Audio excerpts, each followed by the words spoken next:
This is a classic chocolate chip cookie recipe that you'll find on some version of it on most bags of chocolate chips. It's a cup of butter, brown sugar and granulated sugar. That we'll cream those together, and then we'll add 2 eggs and some flour, baking soda, salt, and a little vanilla.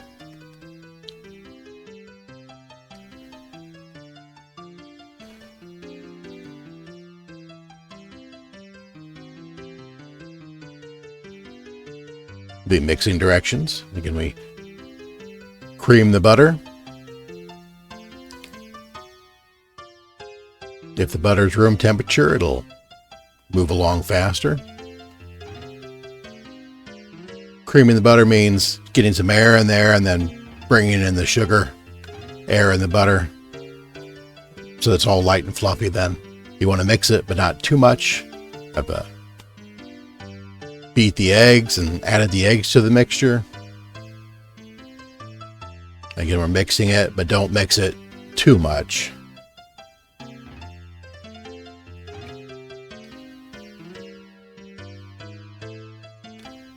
I like to use a whisk to combine the flour, baking soda, and sugar, or not sugar, but salt. And then we add the flour mixture to the sugar and butter. Mix those together, and we'll add the chocolate chips. The original recipe called for a cup of chopped nuts. I only used half a cup and half the recipe. Again, this was a little bit of effort here to get it all mixed together.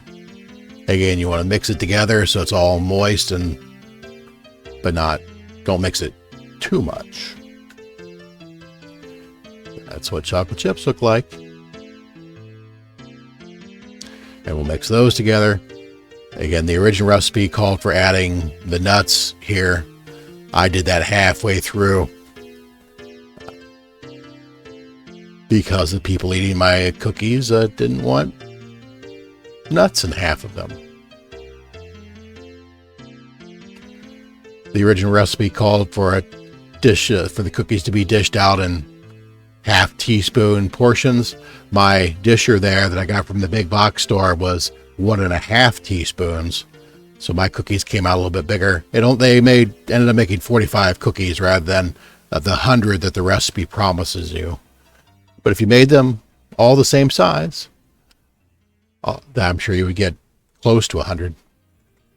My silicone baking mats from the big box store has little places there to place the cookies, to place in the dishing.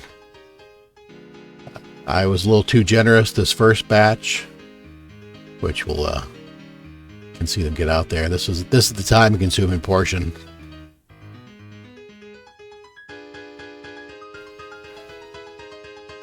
And I can plop those in the oven for 12 minutes at 375 degrees, and they came out like that. Like I said, the first batch was a little too big.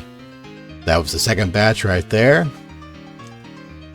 That's the first cookie from the first batch after it had cooled down, but it was still warm.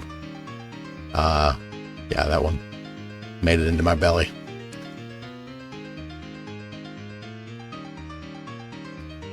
The silicone baking mat was a $2 or $3 thing, so they're worth the effort.